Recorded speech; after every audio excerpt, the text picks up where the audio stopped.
unofficial Universal Orlando podcast is a member of the Mice Chat Podcast Network. MicePod.com. Now, discover the universe, one theme park at a time.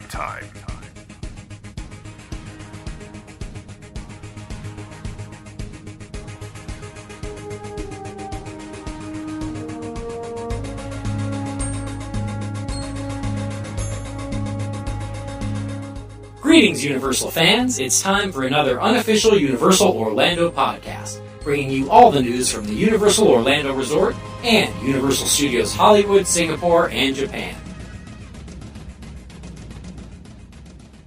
Hello, everyone, and welcome to episode 79. Of course, I'm Hunter, and with me today I have Darren. Yo. Tracy. Hello. And Lee. Hello. Today we've got a show for you. Hunter sounds really excited to be here. I know, you can just hear my exuberance. We're going to do some listener emails today. Don't forget that this show is brought to you in association with MiceChat.com and sponsored by Be Our Guest Destinations. That. Hey, UUOP, this is Matt Clark, and I want to thank you guys for giving us, the fans, a great interview. I think it's awesome to hear from a huge Universal fan that achieved his dream of working for his favorite theme park. Most importantly, it sounds like he loves his job, and that is something that I want to feel when I start my career. It was fun and expiring at the same time. Expiring? Expiring. It's a new trend that's sweeping the nation. And he's talking about Mike Aiello, by the way. Yeah. So, he says, before I go, I have two questions. Number one is, now that you guys are a weekly podcast, has it been a smooth transition, and what has been the biggest benefit so far in this new weekly style? Number two, I will be at Universal Orlando on April 1st, and I want to send you guys a recording from my parks. My question is, how do I send an MP3 recording to the show? I have a Samsung Galaxy S4, and I was wondering if there are any good apps from Android that I can use for my trip. Thanks for reading, and keep up the good work. First one's first, then. I think the biggest thing, as far as the show goes, it means we can be up to date as we can be with the news now that we're putting out news every week rather than it being like a fortnightly thing that it used to be. Yeah, because that's important to us, it to be as up to date as we can be. Because the amount of times that we would kick ourselves, we'd put the show out, then the next day something would happen. We'd be like, no. And then you wait 2 weeks for it to go out. Yeah, and then it's irrelevant by that point. Definitely. So I think that's probably been the biggest benefit is we really are we're not going daily before anybody asks. It's funny, it was something I was thinking about today. Yeah. But it's not happening. I'll have him committed. But yeah, I think the fact that we are as up to date as we possibly can be has been a big benefit. I think for the listeners as well, it makes the show more manageable. You know, now we're down to sort of trying to keep them around an hour every week. Makes it easier for people to consume rather than having, let's go back way back we used to do. I mean, we've had some 2 to 2.5, 3 hour epics going on. And they're not exactly commuting time shows, unless you're very unlucky. Yeah. Yeah. It cuts my editing time down quite a lot because I'm only editing an hour a week now rather than a big lot in one go. Yeah, so it has saved our marriage. Darren, how has it affected you? Not much. It hasn't at all. Not at all. I still come here at the same time. I open up a laptop, attach a microphone, and then my phone rings and I talk. That's what happens. Yeah. And Lee says, I sent you an email. Didn't you look at the email? And I said, no. I don't think any of us do. Oh, there it is, right there. But that's it. The two biggest things, like you say, it makes it more manageable for the listeners and for us being able to be as up to date with the news as we can. Don't look at the man behind the curtain.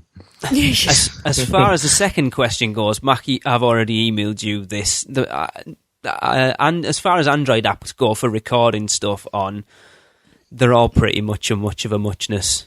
How many muches can you fit in that sentence? Download as many as you can and just try them all. But for sorry, go on, Dan. I've actually got a recommendation. I've already done that part. So to save you some time, I recommend Smart Voice Recorder. Oh. It's really good. Exports to MP3, which a lot of them do not do. They all have these weird audio formats. M4A. Yeah, and I've had ones that do CAF and a couple of other kind of files as well. Yes. This one does. I know by default it does WAV, but I think it probably does MP3 as well. But the cool thing is you can just share through your email client right from the app. So cool. So it'd be easy to send it to us via email that way. That's it. And if, like Mac, you want to send us a live report from the parks, which we would love, like absolutely, from James last week from the Creepy Kingdom. No, it was the week before, wasn't it? The Creepy Kingdom podcast. We love to hear them. You can pull out your phone or whatever, record it, send us it to an email at podcast@uuopodcast.com. Tracy's wetting herself laughing because apparently pulling it out is funny. No, not pulling it out. You can pull out your phone or whatever. Suggest you don't pull out whatever. You may be banned from the parks. It's not unless you're in the NASCAR cafe, and apparently it's all right in there. Yeah. But that's it, yeah. So we'd love some. So cheers, Mac. Yeah. Yes, thanks, Mark. So as we said on the last show, the new Beetlejuice show, Beetlejuice Graveyard Mashup, debuted at Universal Studios Florida on Saturday the 8th, the same day as the first Mardi Gras event for 2014. Darren and Eric were there to witness both. So Darren, to start off, tell us about Beetlejuice. It was not good. In what way, Dad? I mean, I've listened to the audio that Eric sent me, the show that you listened to, and if I'm honest, I thought it wasn't bad. Yeah, they were a little shaky on the material. There were a couple of the artists. I'm not going to single them out or anything, but a couple of them did not. I don't think had a good grasp of it, and they were a little shaky voice wise. So hopefully that's something that's going to improve over time. Then with practice. Yeah, exactly. That's something they can improve. The music selection was not my favorite selection, and ultimately pretty forgettable because I don't remember a whole lot of it at this point now. But it just all in all, some of the costumes were weird. Some of them just seemed like they went to the Halloween Horror Nights, like like the street costumes they had from a couple of years back, and just tossed them on the extra dancers. If you've seen the pictures that I posted, like one of the first photos in the group there, they're just kind of like in this like gray cloth kind of setup. Were they the ghost? Were they supposed to be ghosts or something? Weren't they? Like blonde girls. Zombies. Is that what they were? Yeah. Well, no. Well, it was two pairs, like a male and female. Okay. There's 4 of them, so they took up a good section of the stage. I mean, they were pretty prominent through the whole show, and I did not know exactly what they were. Ghouls of some sort. Like ghost zombies, maybe. But yeah, I don't know. It was really weird, like baggy leotard kind of things. So, not very flattering for anybody. And you haven't seen it for a long time, though, have you, Darren? The other one. No, but I like the music selection a little bit better, actually. Now, it's interesting to me that now they decided to go to like mostly like 80s music. Yeah. When, I mean, there's a lot more available. And the mashups that they did, like when they were doing like mashup sections, I thought they were weird and didn't go together too well. But that being said, the Phantom, the female Phantom of the opera was awesome. Her voice was incredible. So whoever was doing that did a great job. I actually thought the guy, Dracula, I think it was Dracula, I thought he had a pretty decent voice as well. Hunter, have you seen it? I haven't even checked it out, but I'm going to be honest. I think anything is an improvement over the old show anyways. I agree. Yeah. I think, like, I've heard a lot of the complaints about the new one is there's not a lot of Beetlejuice in it. Correct, which was what I was going to bring up. I thought he was pretty prominent. I didn't know. I mean, he was always like the MC of the event. He didn't like sing or participate a whole lot. In the old one either. He introduced everybody and got things going and talked in between the songs and everything. And that's exactly what he's doing now. So I hear a lot of people are disappointed because they kind of really cleaned it up, like there's no crude humor whatsoever or something like that. Yeah, not a lot of crude humor at all. It was a very dry show, and it was kind of interesting. It could be, it's stuff they can work on still. But like the parts where they were like looking for audience interaction or cheering or whatever just weren't happening. It was like everybody was just kind of sitting there. I don't think that's a surprise when you look at how family orientated they're trying to get the parks now. I think toning that down's not really a surprise. Right. Yeah, but I think at the same time, like, it took some kind of the excitement out of it as well, because, you know, even a theme park crowd wants to cheer for anything, you know. Yeah, if given the opportunity. So, I mean, as long as they don't tone down my horror makeup show, we'll be perfectly fine. That needs a redo desperately next. It needs a redo, but I do not want to see that humor touch whatsoever. Yeah, I mean, I think the thing with the new Beetlejuice show as well is, it's, as far as I'm aware, it's a completely new cast from the old one as well. Not completely. Well, maybe Dracula is the same but one. I have compared side by side. All the rest are a whole new crew for it. So they'll be getting used to settling in and stuff as well, won't they? So hopefully it'll improve with time. I'm just looking through the photographs, and you're right about the costumes down. They look like thrift store costumes. Yeah, the only ones that looked like that it was like really well done was Cleopatra's. Yeah, that's amazing. Yeah, and that really stands out when you see everybody else's, and of course Beetlejuice is still doing pretty good. Yeah. So I'll have to check it out and let you guys know what I think next. Definitely, that'd be brilliant. Well, before we move on, I have a little snippet here. I'm not going to play the whole thing because we want everyone to at least go and check it out for themselves. But don't take Darren's word as gospel. Definitely go and check it out for yourself, because everyone's got different opinions, haven't they? Well, that's it. We love Twister. Yeah. So I'll play a quick snip of that, and then we will be back. Welcome to the jungle. We've got fun and games. We've got everything you want. Honey, we know the name. We are the people that can find whatever you may need. If you got that money, honey, we got your disease in the jungle. Welcome to the jungle. Watch it bring it to the yard.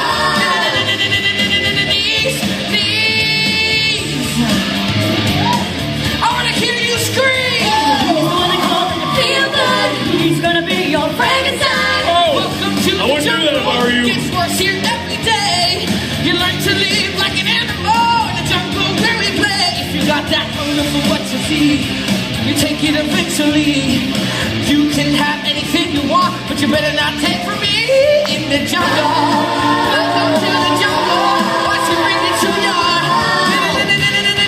knees. Welcome to the jungle. Welcome to the jungle. Feel good. He's the one to make you feel alright. He's the one that calls like a feel good. He's gonna be your friend. Welcome to the jungle. Welcome to the jungle.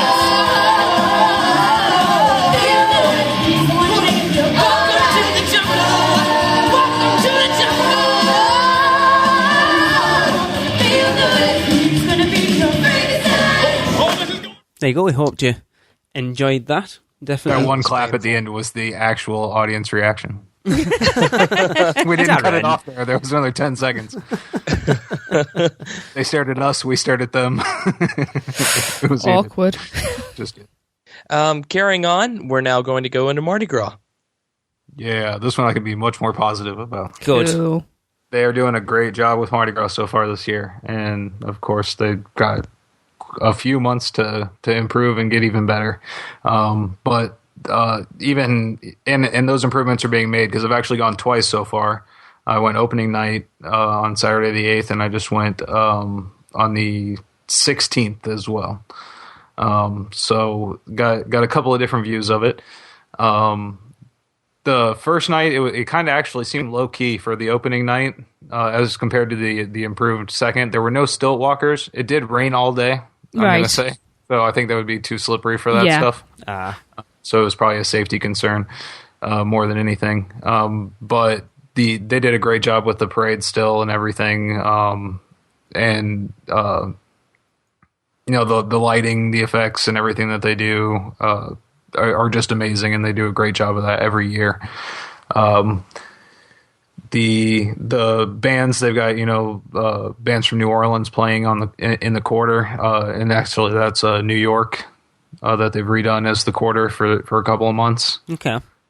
So they've got different live bands coming in from New Orleans and different places. I think there are a few local bands that play as well, but still with that same style, and that's just great to have around the park.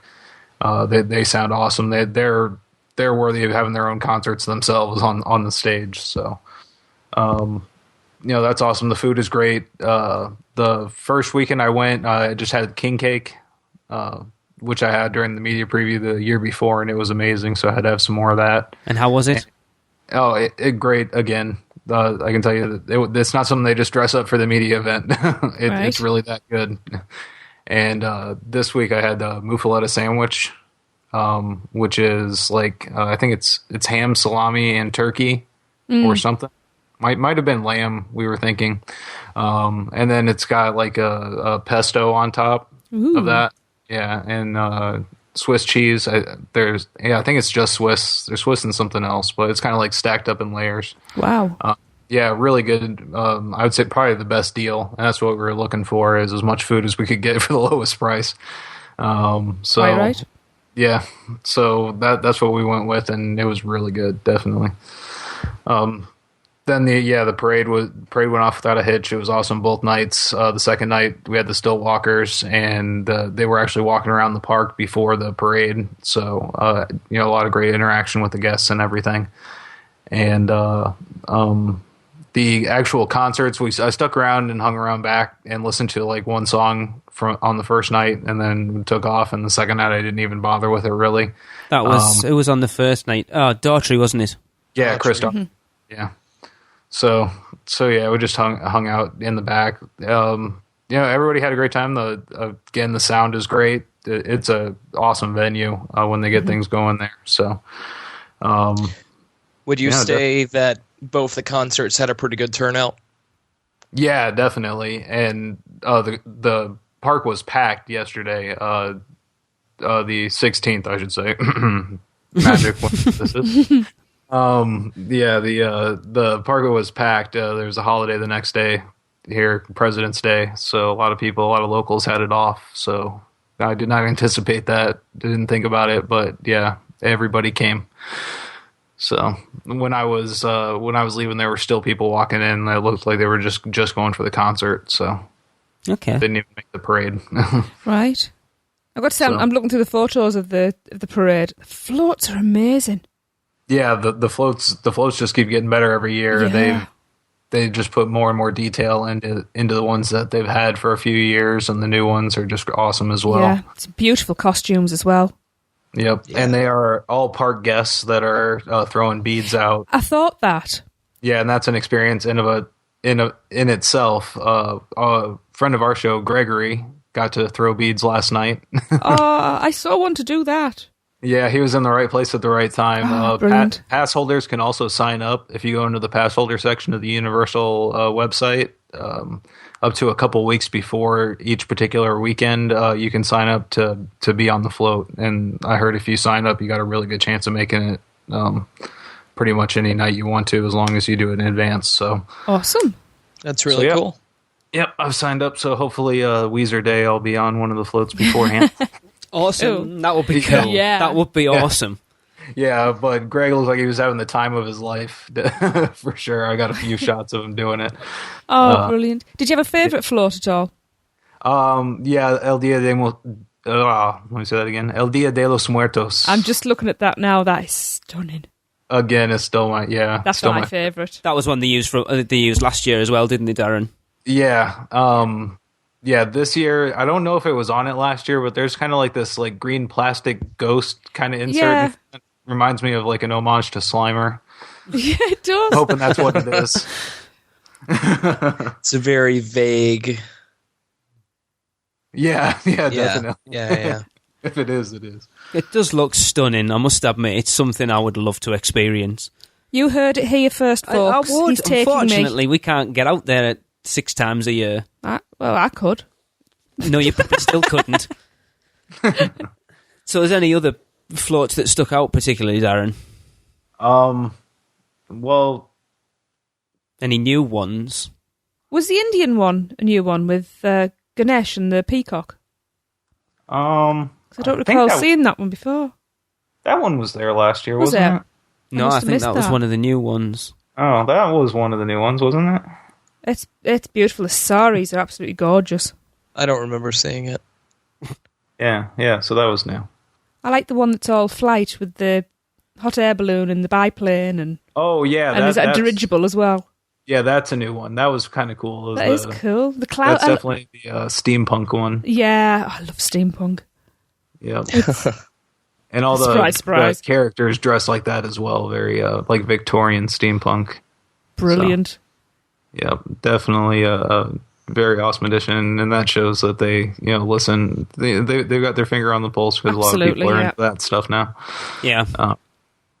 So yeah, I'd say that was like probably number 2, second standout because just for the design of everything, that was really great. Yeah. Say if you want to check Darren's pictures out, he's put a load up on the Facebook page at facebook.com/UUO podcast, shameless plug, and for Beetlejuice actually. And we'll reshare that album again when this show comes out, so it'll be fresh up there. Awesome. Yeah, absolutely. And if you happen to be going this weekend, or the Saturday after this comes out, you've got Robin Thicke, the original Beetlejuice. Yes, and that's this is a big weekend. That's when they're doing the media event this year, so okay, expect all the red carpets out and everything. Awesome. So if you go, let us know. Let us know what you thought of it. It'd be cool. Mm-hmm. Absolutely. All right. So we're now going to have a word from our sponsor, and then we'll be right back with the news.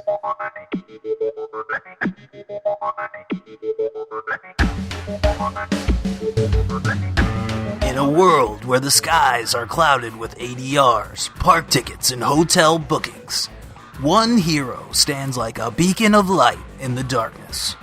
Heather, at Be Our Guest Destinations.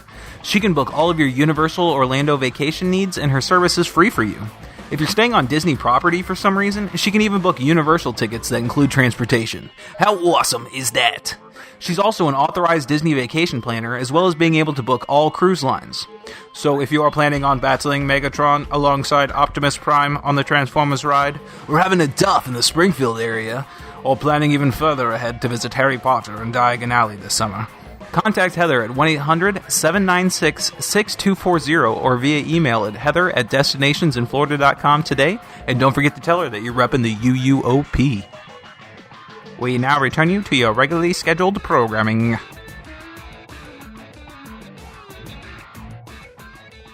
Welcome back. During that message, Hunter was kidnapped. Again. By minions. By minions.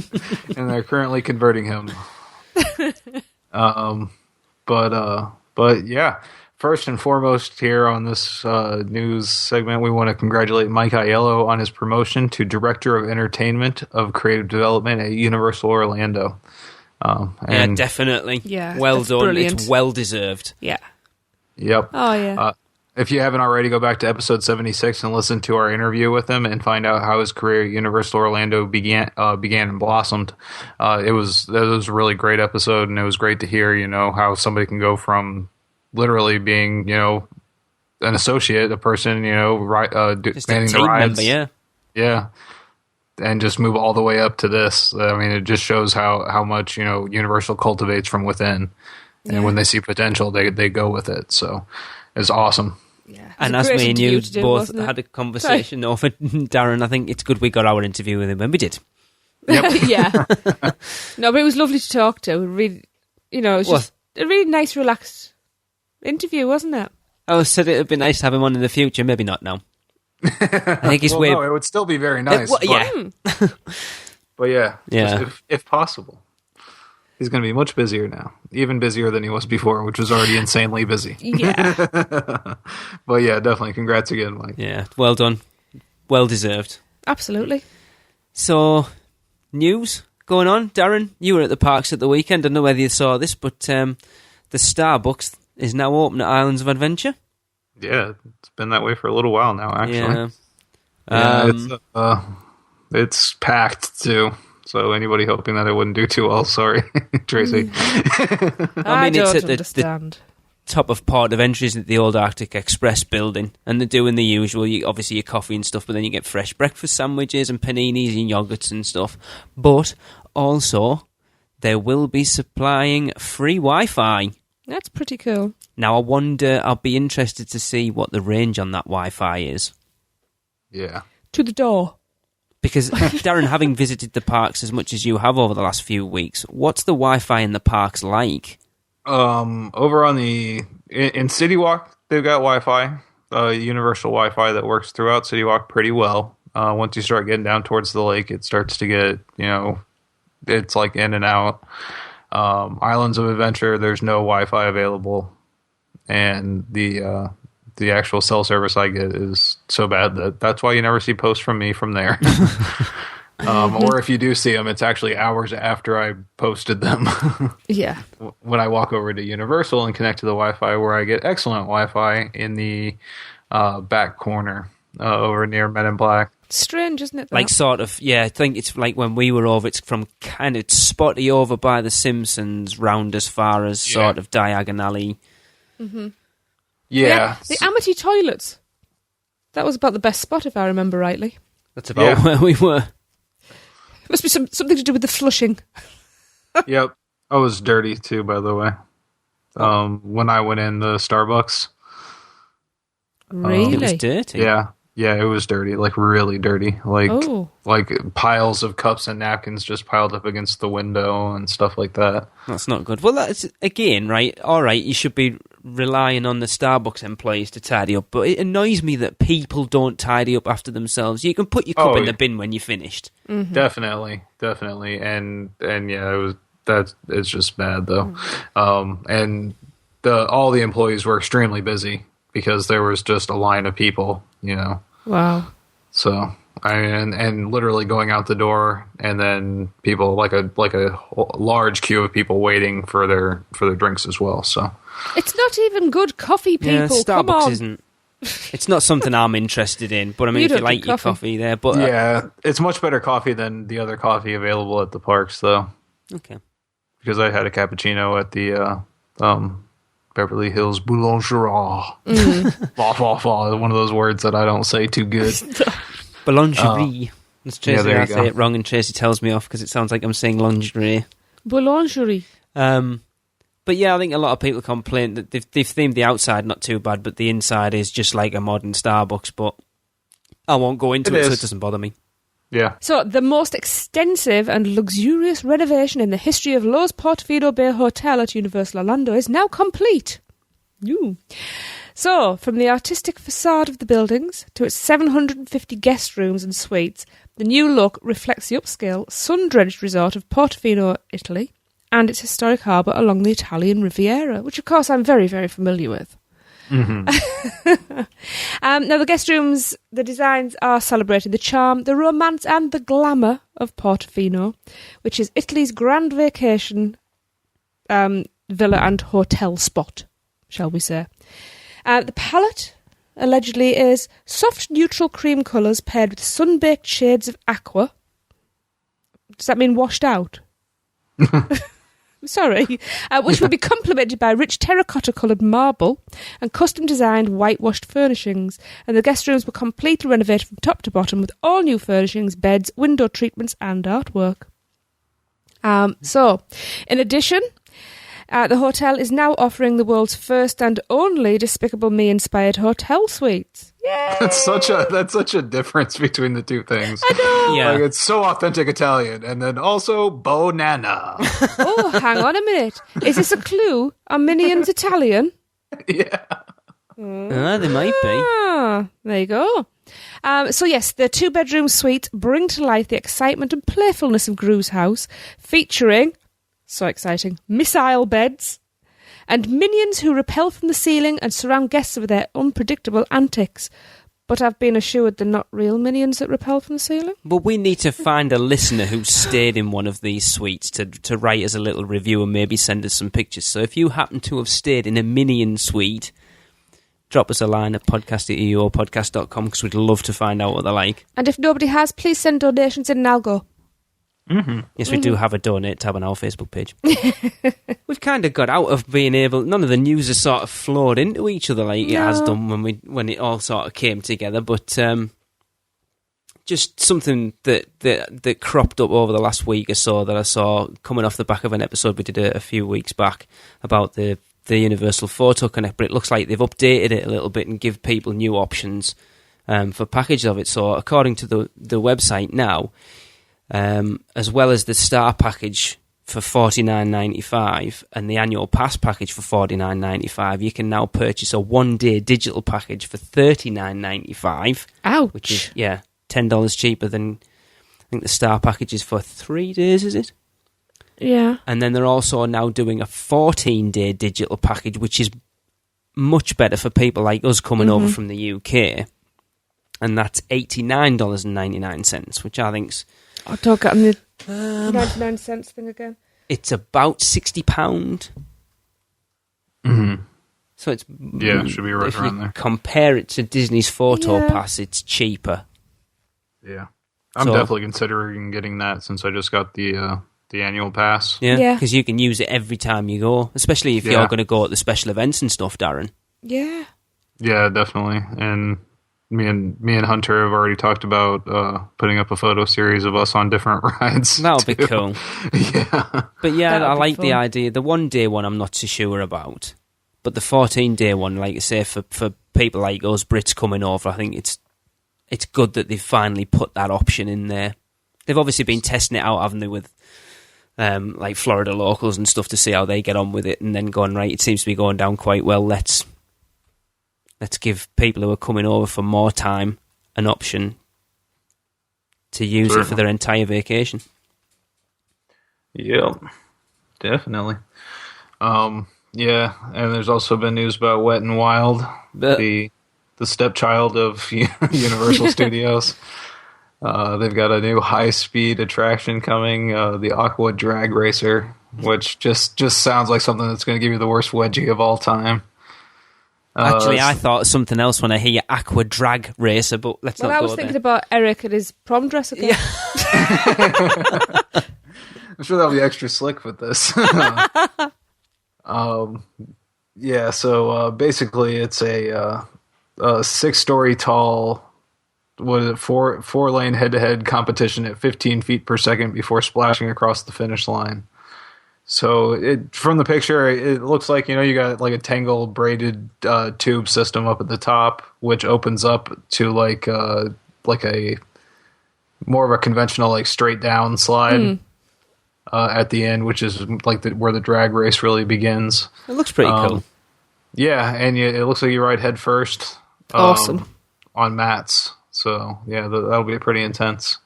So no, you won't get a wedgie. You'll get water shot straight up your nose. I've had Can't that. beat It's that. not nice. Yeah, and in your eyes the whole time. It'll be wonderful. Great way to beat the heat. Yeah. So, It does look like Sinus fun. problems. yeah, I mean, it looks interesting. Like I said, from the picture description, it kind of looks like Beetlejuice's fingers when he's Really does. in the wedding scene Yeah. where everything starts going crazy. I've got to So- say it doesn't look too high, so that means I would ride that. Or slide that, or... That might be deceptive because Swim look it. at the trees. Those palm trees are pretty far up there. They're only a year old. Yeah. They're very, very close. Yes. What did it? Well, I told you it was 6 stories tall. Which is pretty high. Yeah, think of a 6-story building. Yeah, maybe that's a bit too high. They better have an elevator for that. That's the reason I don't go to water parks. They Just won't. all the They'll have those horrible metal steps that have no backs on them that I always think I'm going to fall through them. Oh my 'cause God. I'm so skinny now. When we went to Blizzard Beach, I had to carry big rubber dinghy things up, and it's like 1,000 steps. You're buggered by the time you get to the top. You want the Yeah. rest of going back down. And you guys saw when you came over that I just have balance issues, period, just like standing in normal queues. So you can imagine me on one of those things. I feel like I'm going to fall off all the time. As part of Royal Caribbean International's collaboration with Universal Orlando Resort, vacationers of all ages can spend 10 days getting the best adventures of both land and sea. There is a 10-day land and sea cruise, not crude. I promise you it's not crude. There's a 10-day land and sea cruise package. It starts off with a few days at the studios in Orlando, followed by a week of island hopping through the Caribbean aboard the Freedom of the Seas cruise ship, which I like the idea of. Now included in this package, and just steps from the park's Royal Pacific Resort, you are offered a lavish but family-friendly option for on-land accommodations in a lush South Seas-themed environment that really prepares the seabound travellers for the next leg of the journey. That's actually quite a good link, isn't it? Bloody press release things. The vacation then sweeps guests to the Freedom of the Seas, which is a luxurious ship. I would hope so too. And this departs from Port Canaveral and offers a plethora, good word, of pools, bars, restaurants, theatre, casinos, don't even ask, shopping, don't ask, I think the meds have kicked in, but perhaps most importantly, I love this bit, well-managed childcare. I assume by well-managed that means shackles and duct tape. They are not going anywhere, we assure you. Soundproof walls. The daycare and nursery centre Adventure Ocean is going to keep kids of all ages amused with games, crafts and activities from early morning into the evening, and is, of course, included in the cost of the cruise. Now, the Freedom of the Seas will make a stop in Coco Cay, which is Royal Caribbean's private island destination, which features one of the largest aqua parks in the Bahamas. And daredevils can brave a 40-storey drop. That's a bit bigger than the That's more than 6 stories. 40-storey drop on one of the world's largest inflatable water slides. Hang on. Does that mean you go down an inflatable or the slides? 40-storey inflatable slide. No, it's got to be a go-down inflatables. Surely. Okay, that's a big motor. Okay, now, Mr. Pilkington, we're going to have you get to the top of this 40-story. Now, why would you do that? That doesn't sound like a good idea, does it? No, it's got to be you go down inflatables. No, I think it is an inflatable side. Can you imagine the amount of motors that they'd have to keep that pumped up? That can't be right, no. Well, no, you blow it up. You've got some poor little Bahamian kid at the beginning of every day like that. Just attached to the side of a hotel. Yeah. No, can you imagine if it got a puncture? I don't think so. Anyway, back to the ship.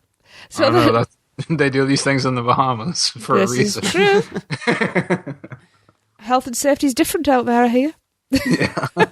Anyway, the ship, the Freedom, offers a variety of indoor activities for all ages, which includes even a 3D movie theatre, indoor skating rink, and the Arcadia Theatre, which shows musicals, comedy and magic shows. And again, that's all included in the cruise fare. There is family-friendly discos, which evolve into adult-only venues late at night, and the on-air club karaoke bar gives any songbird's voice a chance to soar. Yeah. Sorry. Bit too flowery, the wording.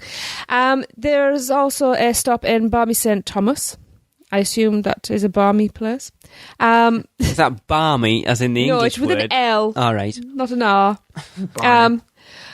But barmy means crazy. You're mental, you're barmy. But it's only a one-day stop on this island, St. Thomas, so they are saying that excursions should be planned ahead of time. There is also a glass-bottom Kon-Tiki sightseeing. That sounds painful. And beach cruises are much for anyone looking to get a glimpse of historic St. Thomas Harbour. There's a stop over a coral reef, excursion peaks with a swimming stop at a white sand beach, and winds down, and he said winds, and winds down with dancing, party games and a limbo contest. Oh my God. Hey. And their beach cruise offers onboard lunch options and plenty of island-inspired rum drinks for the grown-ups. So hey, now I'm interested. And the cruise will wrap up with a stop at St. Martin, which is apparently very colourful, and has no shortage of gift shops. So that's tat shops then. Yeah. And eateries just steps from the ship. So if you fancy that, visit royalcaribbean.com and booking details can be found there. This one was supposed to be Hunter's, but he vanished, so... Yeah. So, yeah. Anyways, word is he fell into a hole and he can't get out, so... I'll take this one. Capcom and Universal Studios Japan have teamed up for a dream collaboration. An event open until the 11th of May gives fans the chance to shoot with cameras. Ha ha ha. A giant animatronic Tigrex. Wait, hold on. Tigrex? Tigrex. I'm going to go with Tigrex. Yeah. And Rathian, as well as deck themselves out in some basic hunter gear and pose with an enormous static Rathalos. for an 1,800 yen fee, of course, which I think is about $18. All right. It's varied. About, maybe like $20-$25. If you're not content with just looking, there's also a few quests to participate in too, such as the paintball throwing competition.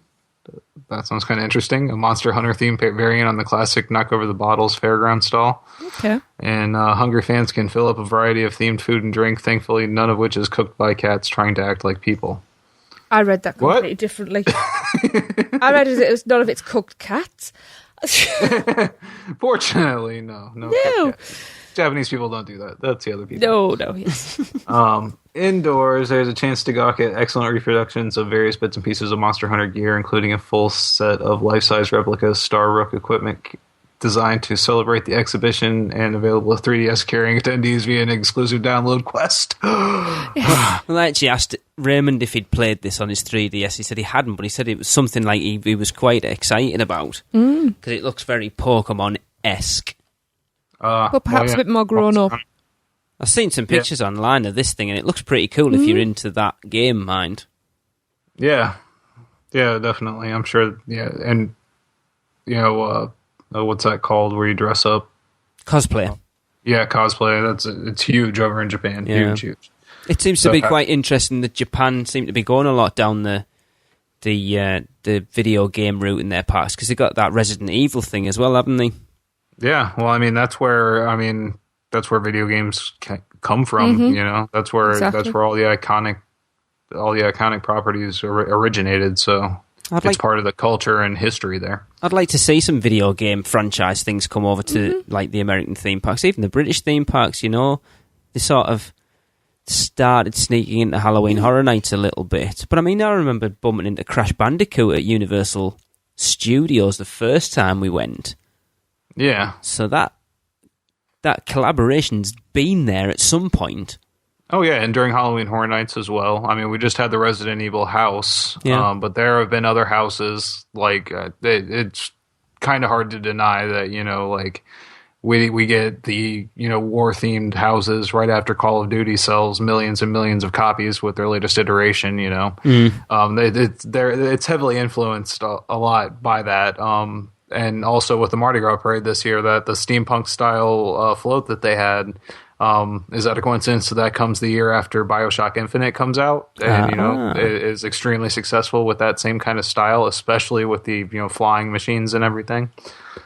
So I think there's a lot of influence in it, but yeah, I'd like to see them come straight out and just have some video game properties really get featured there. I think it's an untapped market that get away for something different. Certainly. Yeah, cool. And just going over that as well, it looks like it could be, because I know that they're quite big on it over there, it could open the doors for cosplay Darren events. just said cosplay stuff, didn't he? Yeah, said it's massive over there. Yeah, and I'm just, it really seems to lend itself to that. Yeah. Yeah. Certainly.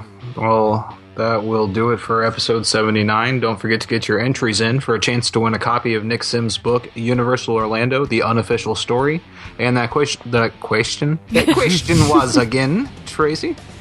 Which classic Universal Studios Florida attraction was removed to make room for the Wizarding World of Harry Potter Diagon Alley expansion? Yep, you have until the 3rd of March at 12 p.m. Eastern Time to get them in, so email them to us at podcast@uuopodcast.com. Yes. So until next week, for the Fallen Hunter, Tracy, Lee, and Darren, and I'm Hunt. I'm Darren, and this has been the Unofficial Universal Orlando Podcast. That does it for another Unofficial Universal Orlando Podcast. Between shows, we'd love for you to get in touch. So email us with your spews, funny schmitz, comments, questions, and news to podcast@uuopodcast.com. Keep up with what's going on every day by following us on Twitter @UUOPodcast and follow Eric in the Parks @UUOPEric. Like our Facebook page at facebook.com/UUOPodcast. Follow us on Instagram and Pinterest @UUOPodcast. Subscribe to our YouTube channel at youtube.com/UUOPodcast. And don't miss a show by subscribing to us on iTunes, and please leave us a review. Not an Apple user? Then head over to uuopodcast.libsyn.com and subscribe to the feed while you're there. You can also find us on Stitcher Radio and at micepod.com. Come find us on our partner site, micechat.com, join the forums, and say hello. So thanks for listening, and remember, be adventurous. This has been a MicePod.com presentation. MiceChat.com.